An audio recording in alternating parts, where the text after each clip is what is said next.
যারা ফ্যাসিবাদ পুনর্বাসনের চিন্তা করবেন, হাসিনার যে পরিণতি প্রজন্ম করেছে, আপনাদের পরিণতি তার চেয়ে ভয়াবহ করবে এই প্রজন্ম। 24 সালে জুলাই আগস্টের যে আন্দোলন, এই আন্দোলনের পর আমরা কি ফ্যাসিস্ট মুক্ত বাংলাদেশ গড়ার স্বপ্ন দেখেছি। আপনারা এখনো যদি শহীদ পরিবারের কাছে খোঁজ নেন, দুঃখজনক হলেও সত্য, আজকে 9টি মাস অতিবাহিত হচ্ছে, কিন্তু শহীদ পরিবারের কান্না এখনো থামেনি। আমাদের আহত ভাইয়েরা এখনো পর্যন্ত অনেকে হসপিটালে আহত অবস্থায় কাতরাচ্ছেন। শহীদ পরিবারগুলো এখনো বিচারহীনতার মধ্য দিয়ে যাচ্ছে, তারা এখনো বিচার দাবি করছে।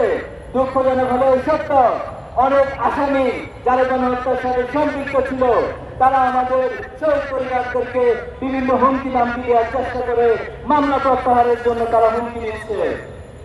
সংগ্রামী উপস্থিতি, আজকে যারা সরকারে বসে আছেন, যারা প্রশাসনে আছেন, আপনারা অবশ্যই এই গণহত্যার সুষ্ঠু বিচার আপনাদেরকে করতে হবে।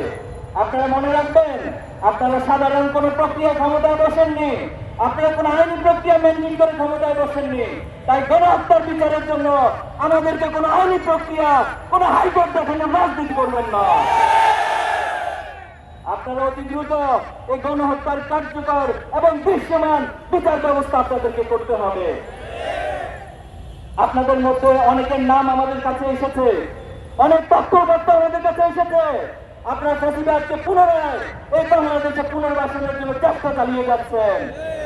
আমরা কারো নাম উল্লেখ না করে হুঁশিয়ারি করতে চাই, যারা ফ্যাসিবাদ পুনর্বাসনের চিন্তা করবেন, হাসিনার যে পরিণতি প্রজন্ম করেছে, আপনাদের পরিণতি তার চেয়ে ভয়াবহ করবে এই প্রজন্ম।